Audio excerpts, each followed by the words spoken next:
하나님께서 언약 백성인 북이스라엘이 저지른 죄악과 하나님의 진노의 손으로 내리신 심판이 무엇인지를 오늘 본문에서는 무서운 어조로 들려주고 계십니다.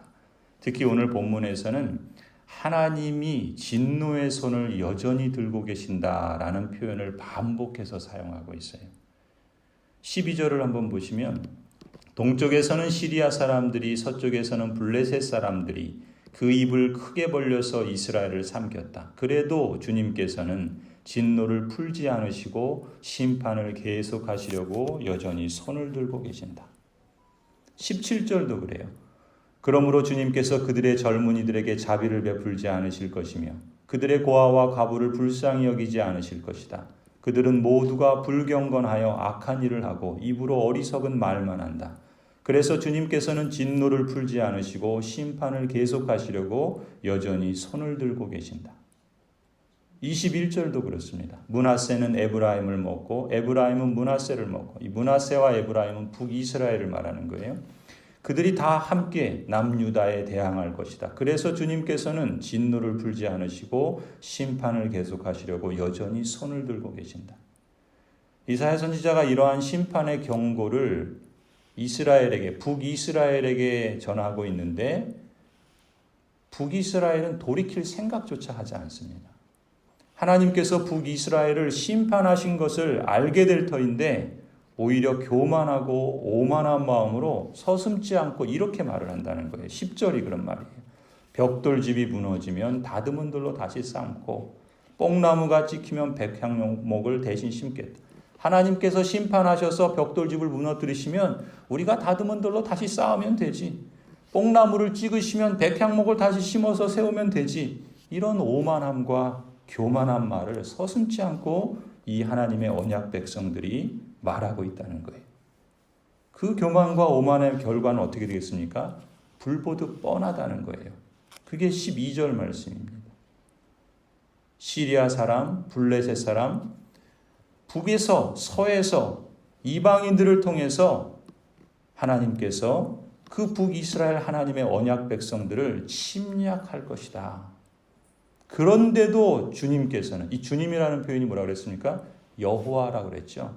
이 여호와께서는 진노를 풀지 않으시고 북이스라엘에 대한 심판을 계속하시려고 여전히 손을 들고 계신다. 이 얼마나 무서운 말입니까? 주님이라고 하는 오늘 본문의 표현들은 다 여호와라는 단어입니다. 이 여호와라는 이름은 어제 설교에서 말씀드린 것처럼 언약과 관련해서 사용한다 그랬죠. 특히 여호와는 언약 관계를 맺은 사람들에게 각별하십니다.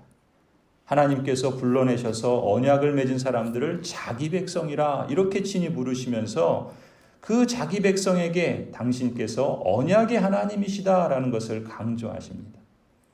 그래서 언약의 하나님이신 여호와는 언약 백성으로 삼으신 나의 백성에게 생명의 복을 주시는 구속주이시다라는 것을 성경은 곳곳에서 말씀하고 또 실제로 행하십니다. 오늘 본문의 바로 앞에 나오는 9장 7절 표현이 바로 그것입니다. 만군의 주님, 이 주님이 뭐예요? 여호와죠. 만군의 여호와의 열심이 이것을 반드시 이루실 것이다. 이렇게까지 하나님은 말씀하십니다. 그런데 동시에 이 언약의 하나님은 언약에 신실하지 않고 언약을 깨트리고 언약을 떠난 백성들에게도 각별하십니다. 어떻게 각별하신가? 이 9장 7절에 만군의 여호와의 열심이라는 단어는 그 원어에서는 질투한다라는 뜻도 있어요. 그 열정이 말하자면 질투의 표현인 것입니다. 다른 한 측면에서는 누구에게요? 언약을 깨트리고 언약을 기억하지 않고 언약에 신실하지 않으며 언약을 그냥 헌신짝처럼 여기는 그 언약을 떠난 백성들에게. 그래서 만군의 여호와의 열심은 당신 외에 다른 것을 사랑하고 추구하는 것에 대해서 질투하십니다. 그래서 하나님은 언약 백성이 회개해서 돌아오기를 기다리시는 거죠. 기회를 주십니다. 때로는 경고하시고 때로는 책망하십니다.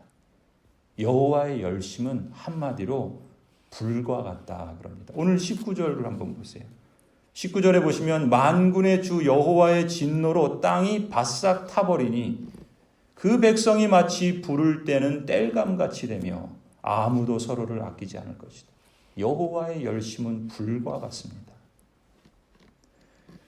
이처럼 북이스라엘이 언약 백성이지만 언약 백성이 이처럼 여호와의 진노를 살 때 누구보다 책임 있는 사람은 누구겠습니까? 교회 지도자들이에요. 12절 보십시오.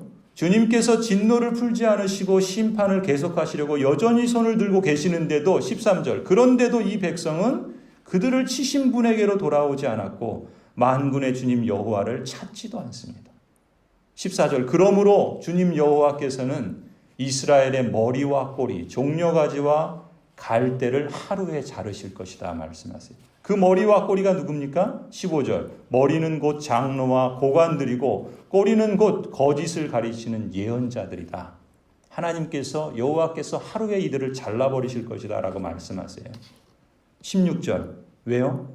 이 백성을 인도하는 지도자들이 잘못 인도하니 인도를 받는 백성이 멸망할 수밖에 없기 때문에 그렇습니다. 이스라엘, 유다는 다 구약의 교회입니다. 하나님의 백성의 공동체예요. 그렇다면 그 교회의 지도자들의 역할은 무엇인가? 언약 백성으로서 언약 백성답게 신실하고 성실하게 여호와 하나님을 잘 따르도록 안내하는 역할과 책임이 있습니다.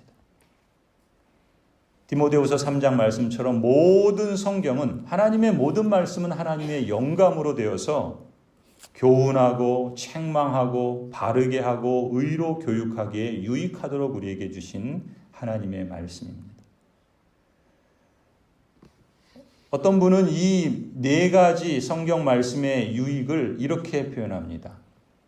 우리가 하나님이 인도하시는 그 생명의 길로 말하자면 철로역정의 기독도처럼 본향을 향해서 나아가고 있는데 그 길을 걸어가고 있는데 교훈은 그 길을 계속해서 잘 가도록 안내해 주는 것이 교훈이다. 성경이 그런 역할을 한다. 그렇게 말합니다. 그런데 기독도가 때로는 유혹을 받아서 곁길로 빠져나간단 말이죠. 그 곁길로 빠져나갔을 때 그 빠져나간 성도를 다시금 그 빠져나간 성도들을 다시금 돌아오게 하기 위해서 주시는 것이 이 성경의 책망이라는 기능이라는 거예요. 그럼 곁길로 빠져나갔으면 어떻게 됩니까? 다시 돌아와야 되겠죠. 바른 길로. 바른 길로 돌아오게 하는 성경의 기능이 뭐예요? 바르게 함이라는 것입니다. 바르게 돌아왔으면 어떻게 돼요? 다시 본향을 향해서 그 길을 계속해서 나아가야 되겠죠. 그것이 의로 교육함이라고 말씀합니다. 그러니까 하나님의 모든 말씀은 우리가 본향을 향해서 하나님의 언약 백성답게 신실하고 성실하게 바른 길을 가도록 우리에게 안내하는 역할을 합니다. 그리고 때로 우리가 실수하고 또 죄를 지어서 곁길로 갔을 때 그것을 책망하는 역할을 하고 다시금 돌아올 수 있도록 바르게 하는 역할을 하고 계속해서 본향을 향해 나아가는 길을 가도록 의로 교육하는 역할을 한다는 것이죠. 그 역할을 누가 해야 되는가? 교회의 지도자들이 해야 된다는 거예요. 그래서 언약 백성들이 언약의 말씀을 따라서 바른 길을 잘 가고 있으면 어떻게 합니까? 교훈과 의로 교육함으로 계속해서 잘 안내해야 할 것입니다. 그러면 하나님의 복을 그 언약 백성들이 받을 것이고 누릴 것이고 또한 그것을 안내하는 지도자들이 더한 복을 받을 것입니다. 하지만 때로는 언약 백성들이 언약을 잊어버리고 외면하고 방자히 말하고 언약을 깨뜨릴 때는 그런 경우에는 무조건 잘했다고 해서는 안 됩니다. 잘못했는데 아유 잘했어. 잘해도 잘했다 그러고 못해도 잘했다 그러면 그 아이를 망치는 것이죠. 부모가 아이를 망치는 길은 하나입니다. 무조건 잘했다라고 말하는 거예요. 교회 지도자가 성도들을 망치는 길은 그것입니다. 무조건 잘했다. 복의 말씀을 주는 겁니다. 오늘 본문에 뭐라 그럽니까? 그러한 선지자 역할을 거짓 복음을 말하는 선지자라고 말합니다. 때로는 언약의 말씀을 따라서 책망하고 바르게 돌아오도록 해야 한다는 것이죠. 이러한 선지자적 역할을 신실하고 성실하게 감당해야 할 지도자가 무조건 축복의 말만 하고 잘하고 있다고 말하고 이렇게 오히려 거짓 복음을 가르친다면 그러한 결과는 지도자는 물론이고 그 말씀을 먹는 백성들도 이러한 결과를 당하게 될 것이라 말씀합니다. 그게 17절이에요. 16절에 뭐라 그럽니까? 16절에 보시면 이 백성을 인도하는 지도자들이 잘못 인도하니, 그 15절에 거짓을 가르치는 예언자들, 또 장로와 고관들, 이 백성을 인도하는 지도자들이 이렇게 잘못 인도하니 인도를 받는 백성이 멸망할 수밖에 없다. 17절, 그러므로 주님께서 누구를 치십니까? 그들의 젊은이들에게 자비를 베풀지 않으실 것이다. 심지어 고아와 과부, 성경에서는 늘 돌아보아야 하고 또 약자를 말할 때 언제나 말씀하시는 두 계층이 있습니다. 고아와 과부죠. 그런데 하나님께서 가장 관심 있게 보시는 고아와 과부마저도 하나님께서 어떻게 하십니까? 그들을 불쌍히 여기지 않으실 것이라 그래요. 그들은 모두 불경건해서 악한 일을 하고 있다.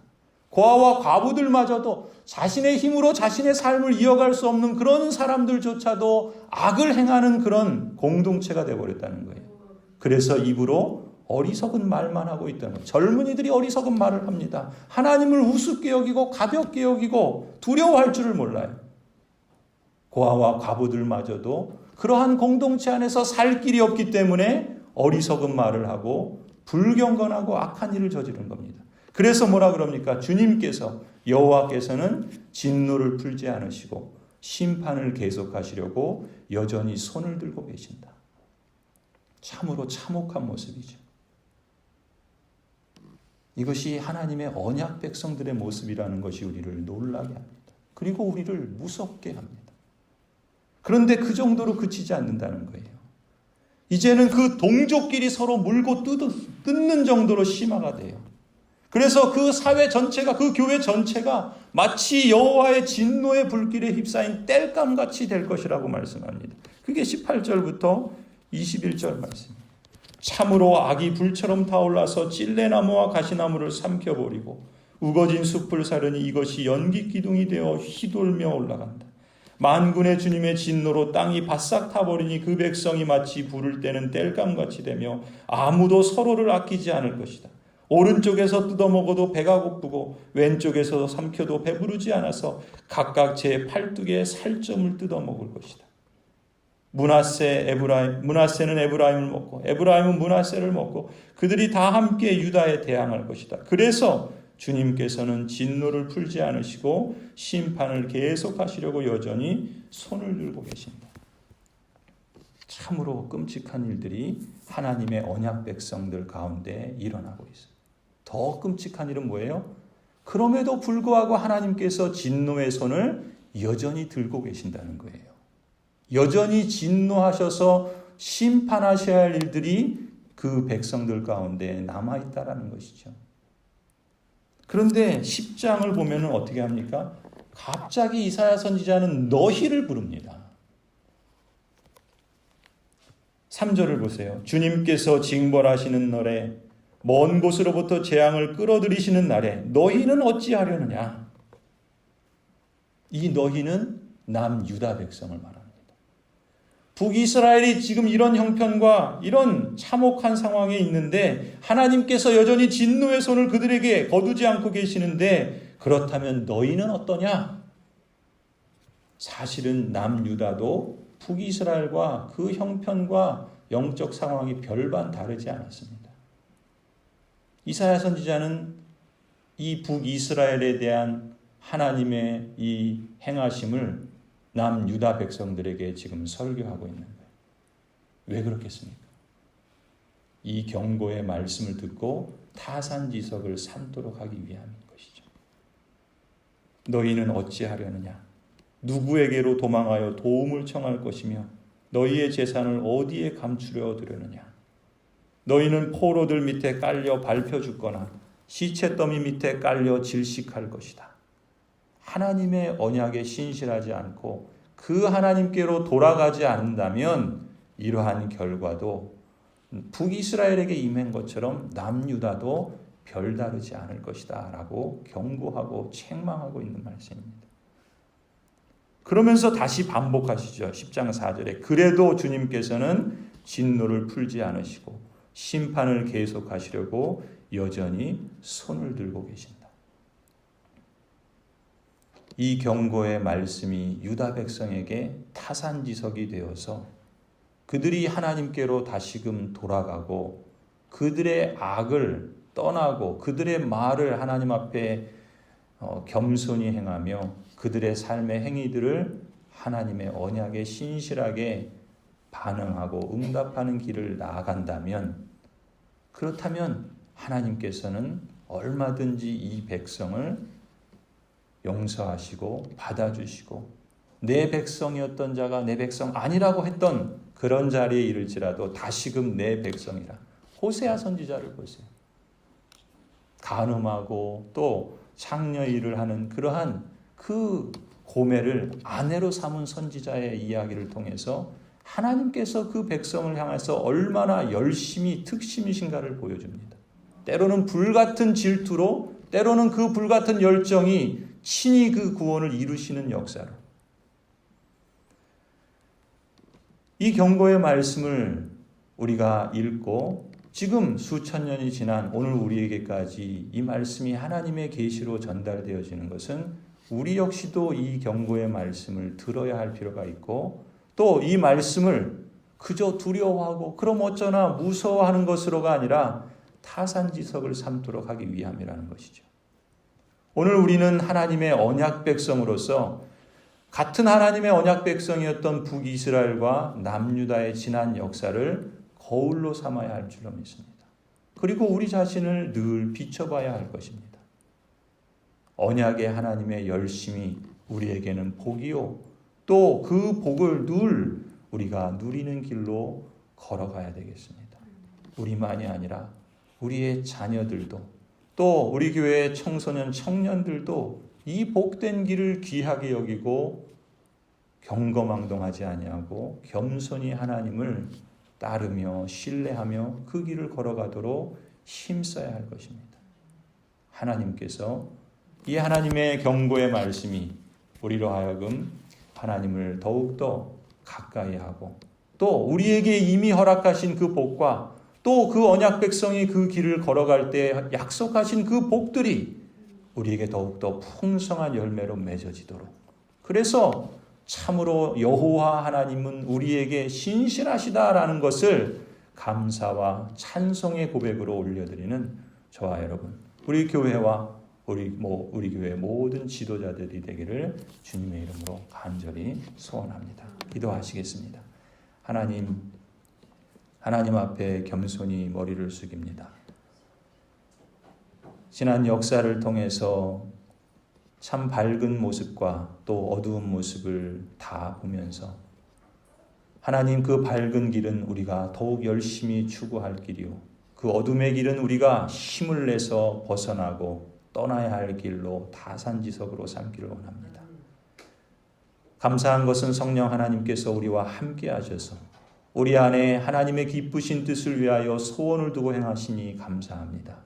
날마다 천국 본향을 향해 나아가는 이 복된 길을 주님의 성령과 함께 걸어가게 하여 주셔서 우리 교회에 속한 모든 언약 백성들, 어린아이로부터 노년에 이르기까지 한 사람도 이 언약에서 떠나는 일이 없게 하여 주시고, 하나님께서 허락하신 이 언약의 복을 우리가 누리며 감사로 응답하는 평생의 길이 되도록 인도하여 주시옵소서. 오늘도 하나님을 아버지라 부르고 또 예수 그리스도를 주님이라 부르며 성령 하나님을 우리의 보혜사로 의지하고 신뢰하는 주의 백성들의 기도를 들으시고, 그 기도 가운데 우리의 자녀들을 위한 기도, 우리의 부모들을 위한 기도, 또 우리의 교우들을 위한 기도를 주님께서 들으셔서 우리가 다 교회에 책임 있는 역할을 맡은 자로서 하나님의 말씀에 신실할 뿐만 아니라 우리도 그 믿음의 길을 걸어가게 하시고, 더 나아가 우리에게 맡기신 사명과 역할과 책임을 신실하고 성실하게 잘 감당하여서 우리에게 약속된 영광의 면류관, 그 복된 복을 우리가 다 누릴 수 있도록 성령 하나님 우리를 이끌어 주시옵소서.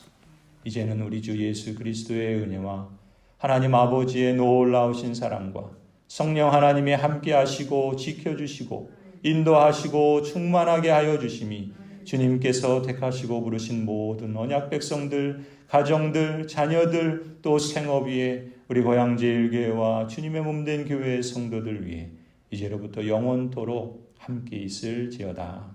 아멘.